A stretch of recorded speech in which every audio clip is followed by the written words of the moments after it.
بسم اللہ الرحمن الرحیم اقرأ باسم ربک الذی خلق.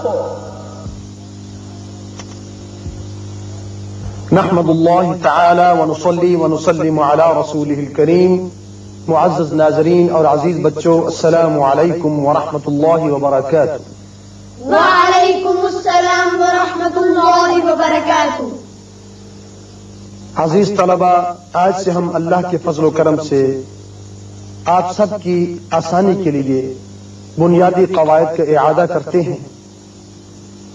یاد رکھیے، قرآن پاک کو صحیح پڑھنے کے لیے اس کے بنیادی قواعد کا جاننا ضروری ہے، اور یہ بہت آسان ہے، اس لیے کہ خود خالق و مالک کائنات نے ارشاد فرما دیا وَلَقَدْ يَسَّرْنَا الْقُرْآنَ لِلذِّكْرِ فَهَلْ مِن مُدَّكِرٍ.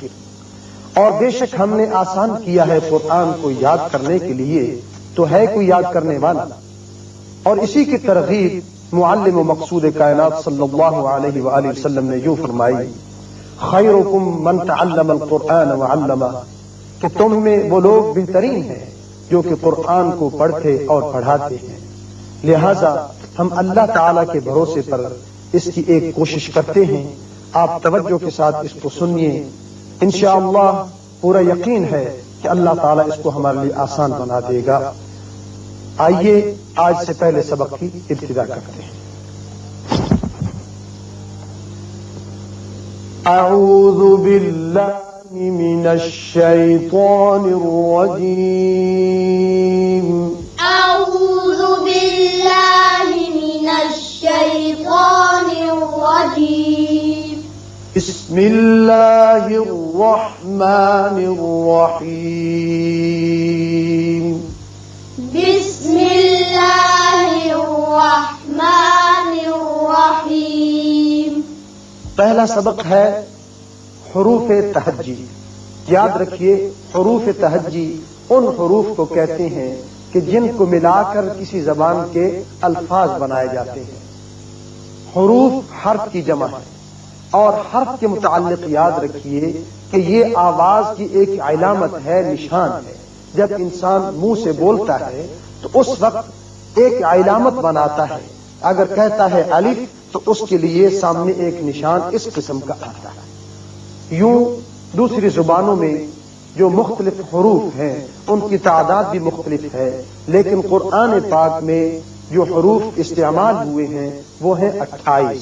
ان کی تعداد کتنی ہے؟ 28.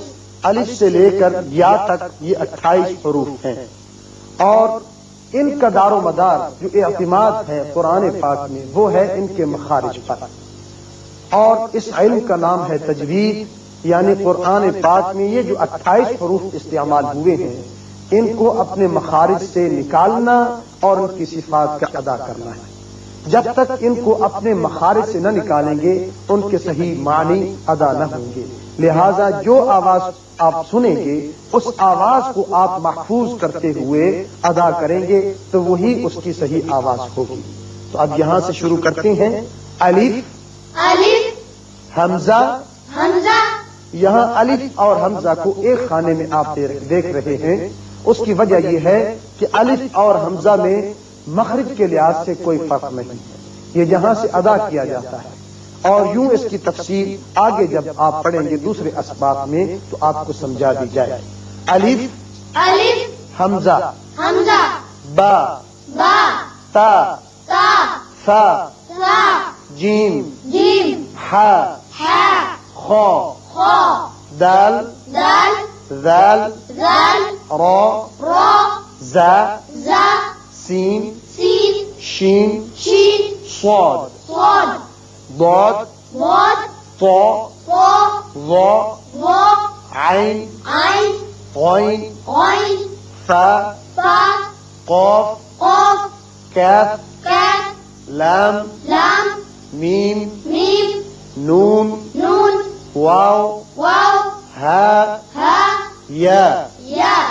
ان 28 حروف میں آپ نے آوازیں سنی کہ بعض آوازیں نرم ہیں، بعض سختی کے ساتھ ادا کی جاتی ہیں، بعض میں سیٹی کی آواز پیدا ہوتی ہے، بعض موٹا کر کے پڑھی جاتی ہیں. ان آوازوں کو آپ محفوظ کریں گے. اب ہم اس طریقے سے پڑھیں گے: الف، الف، حمزہ، حمزہ، دال، دال، ضاد، ضاد، کاف، کاف، با، با، زال، زال، طا، طا، لام، لام، تا، تا، را، را، ضا، وا، میم، میم، فا، فا، زا، زا، عین، عین، نون، نون، جیم، جیم، سین، سین، غین، غین، واو، واو، حا، حا، شین، شین، فا، فا، ہا، ہا، خا، خا، صاد، صاد، قاف، قاف، یا. یا. اب اس کے علاوہ ان حروف کی پہچان کے لیے بعض حروف تو نقطے سے خالی ہیں. یہ جو علامت ہے یہ ہے نقطے کی. کس کی علامت ہے؟ نقطے کی. شاباش. بعض حروف کے ساتھ نقطے ہیں، بعض کے ساتھ نہیں ہیں، خالی ہیں. لہذا آپ پہچان کے لیے یہ بھی یاد رکھیے کہ جیسے الف حمزہ خالی ہوتا ہے تو با کے نیچے ایک نقطہ ہوتا ہے، با کے نیچے ایک نقطہ ہوتا ہے. اور تا کے اوپر 2 نقطے ہوتے ہیں، تا کے اوپر 2 نقطے. سا کے اوپر 3 نقطے. تا کے اوپر 3 نقطے. یہ جیم جو ہے اس کے نیچے جب یہ الفاظ بنتے ہیں تو ہمیشہ جیم کے نیچے آپ کو نقطہ نظر آئے گا، آپ چاہ کے اس کو پہچان سکیں. تو اس کو یوں آپ ذہن میں رکھیے کہ جیم کے نیچے ایک نقطہ، جیم کے نیچے ایک نقطہ. یہ ہا خالی ہوتا ہے، خا کے اوپر ایک نقطہ. خا کے اوپر ایک نقطہ. دال خالی ہوتا ہے، زال کے اوپر ایک نقطہ. زال کے اوپر ایک نقطہ. را خالی ہوتا ہے، زا کے اوپر ایک نقطہ. زا کے اوپر ایک نقطہ. سین خالی ہے، شین کے اوپر 3 نقطے. شین کے اوپر 3 نقطے. صاد خالی ہے، ضاد کے اوپر ایک نقطہ. ضاد کے اوپر ایک نقطہ. طا خالی، وا کے اوپر ایک نقطہ. وا کے اوپر ایک نقطہ. عین خالی ہے، غین کے اوپر ایک نقطہ. غین کے اوپر ایک نقطہ. فا کے اوپر ایک نقطہ. فا کے اوپر ایک نقطہ. قاف کے اوپر 2 نقطے. قاف کے اوپر 2 نقطے. کاف، لام، میم یہ تینوں خالی ہیں. نون کے اوپر ایک نقطہ نون کے اوپر ایک نقطہ. اور آخر میں واو، ہا اور یا، یہ تینوں خالی ہیں. لیکن یہاں یاد رکھیے کہ یا جب الفاظوں کے اندر آتا ہے تو اس کے نیچے 2 نقطے استعمال کیے جاتے ہیں. اب سب سے پہلی سطر آپ سنائیں. الف، حمزہ، با، تا، سا، جیم، ہا، ہا. شاباش، شعبان نے بالکل صحیح سنایا. اب اس کے بعد دوسری سطر زاہدہ آپ پڑھیں. دال، زال، را، زا، سین، شین، صاد. یہ تیسری سطر جو ہے اس کو محبوب آپ پڑھیے. واو، طا، وا، عین، غین، فا، قاف. آخری سطر کو سجاد آپ پڑھ کر بتائیے. کاف، لام، میم، نون، واو، ہا، یا. شاباش. اب ان حروف تہجی کو ایک دفعہ توجہ کے ساتھ ان آوازوں کو، ان حروف کی آوازوں کو مجھ سے سن لیں تاکہ وہ آوازیں آپ کے ذہن میں محفوظ ہو جائیں. الف حمزہ، با، تا، ثا، جیم، حا، خا، دال، ذال، را، زا، سین، شین، صاد، ضاد، طا، ظا، عین، غین، فا، قاف، کاف، لام، میم، نون، واو، ہا، یا. یہ ہے وہ حروف تہجی 28 جن کو آج آپ نے سیکھا. تو آج کا سبق تھا حروف تہجی پر. اللہ تعالی ہمیں صحیح صحیح اس کو یاد رکھنے کی توفیق عطا فرمائے. آمین.